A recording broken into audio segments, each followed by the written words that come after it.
우리는 우리가 가진 어떤 소유물에 대해서 애착을 참 많이 가집니다. 그래서 어디에서 내가 무엇을 샀는데 다른 곳에서 1불이 더 싸다 그러면 속이 아려옵니다. 왜 내 소유에 대해서는 내가 좀 이익을 봐야 되고 절대로 손해를 보지 않아야 된다라는 그런 생각이 강하기 때문입니다. 근데 어쩌면 우리가 우리의 소유에 대해서 애착을 가지고 있는 것은 집착이라고 말할 수도 있을 것 같습니다. 이기적인 생각 때문입니다. 내가 더 이익을 봐야 된다라는 생각 때문인데요. 하나님께서는 하나님의 소유인 우리, 하나님의 백성인 우리에 대해서 어떠한 마음을 갖고 계신가?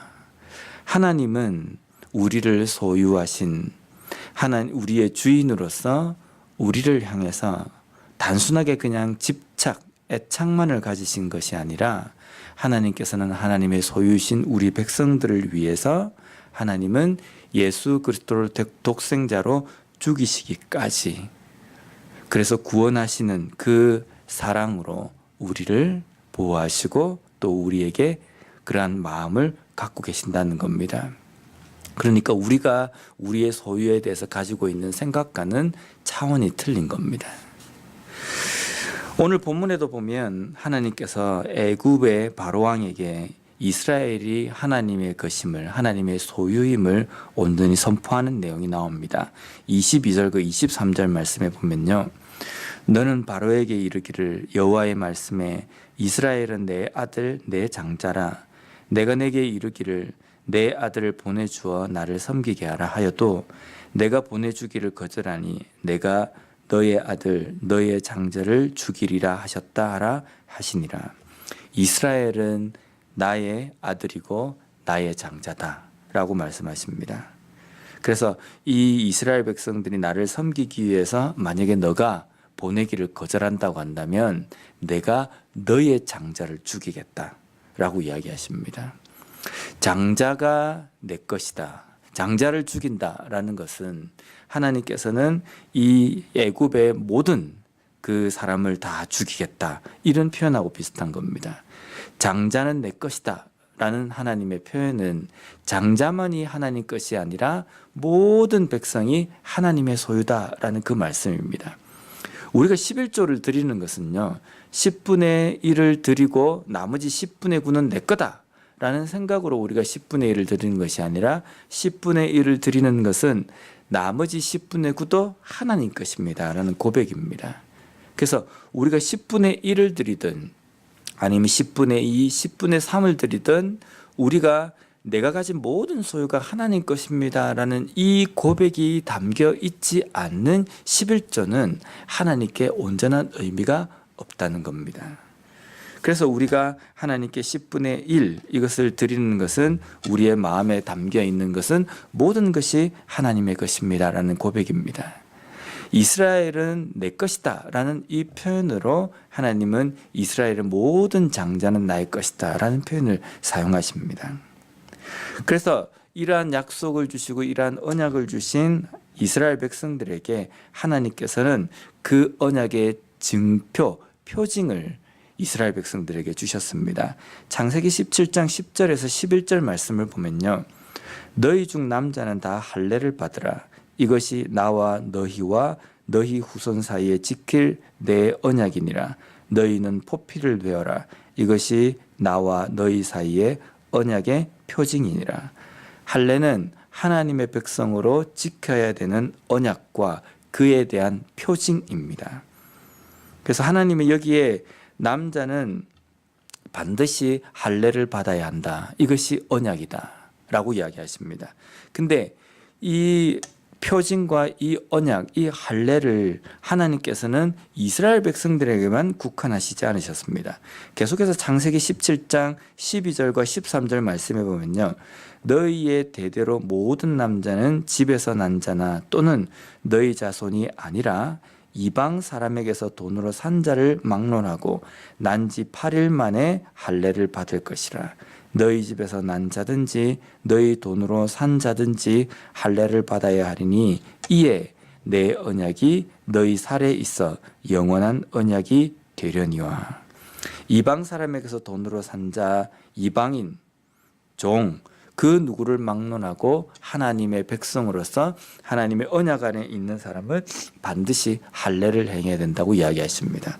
근데 오늘 본문에 보면요, 하나님께서 모세를 노중에 만나셔서 모세를 죽이려고 하시는 겁니다. 우리가 좀 이해가 잘 되지 않지 않습니까?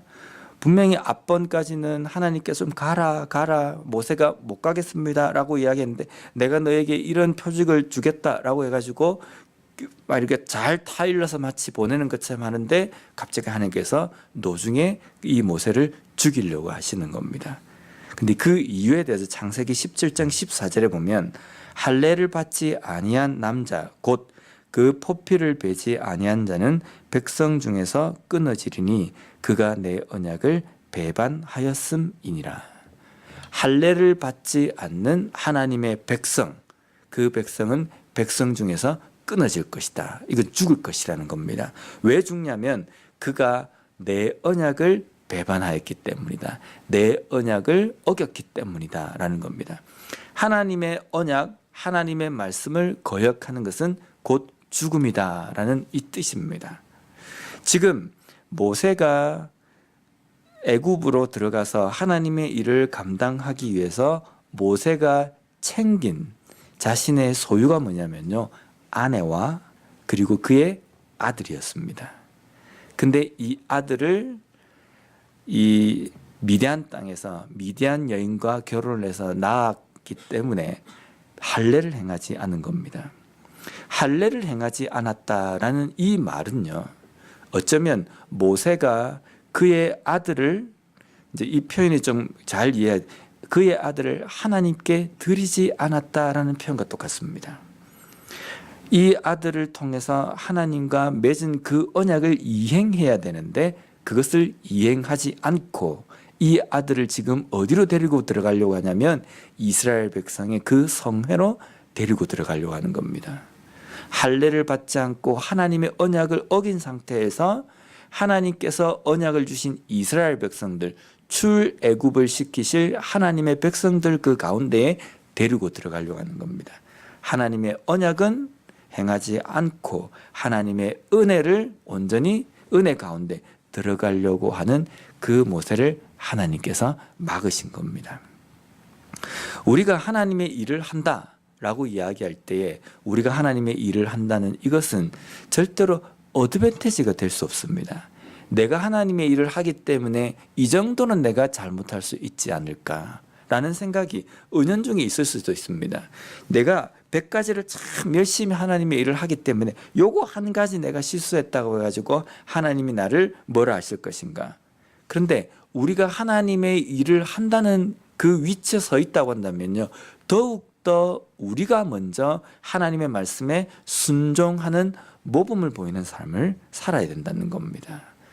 내가 하나님의 일을 하기 때문에 이 정도의 실수는 그가 하다. 당신은 하나님의 일을 하지 않기 때문에 당신은 10가지 중에 9가지 이상을 더 잘 지켜야 된다. 다른 사람에게 그렇게 요구할 것이 아니라 내가 아무리 10가지를 다 완벽하게 하나님의 일을 한다 할지라도 한 가지의 그 잘못 또한 하나님께 잘못한 것이라는 겁니다. 그래서 어쩌면 우리가 앞선 자로서 하나님의 그 일을 하는 사람이라고 한다면 하나님의 말씀과 그 계명에 온전히 순종하는 첫 모범으로서 그 자리에 서 있어야 된다는 겁니다. 모세에게 하나님께서는 그것마저 해결하시도록 하신 겁니다.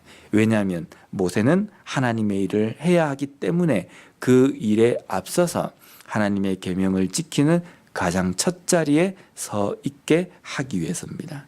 오늘 우리에게도 하나님께서 우리의 마음 가운데 주시는 깨달음과 어떤 회개의 그러한 마음들, 그러한 것들을 우리에게 주시는 것은 내가 하나님의 일을 감당하는 자로서 온전한 그 일을 잘 감당할 수 있도록 준비시키시는 과정일 수도 있고, 또 그것을 잘 이행할 수 있도록 하시는 하나님의 그러한 인도하심으로 우리가 보아야 된다는 겁니다. 그래서 이 아침에도 내가 하나님의 일을 맡은 자로서 하나님 앞에 해결하지 못한 그 부분이 무엇이 있는지 다시 한번 생각하며 기도할 수 있는 이 아침이 되었으면 좋겠습니다.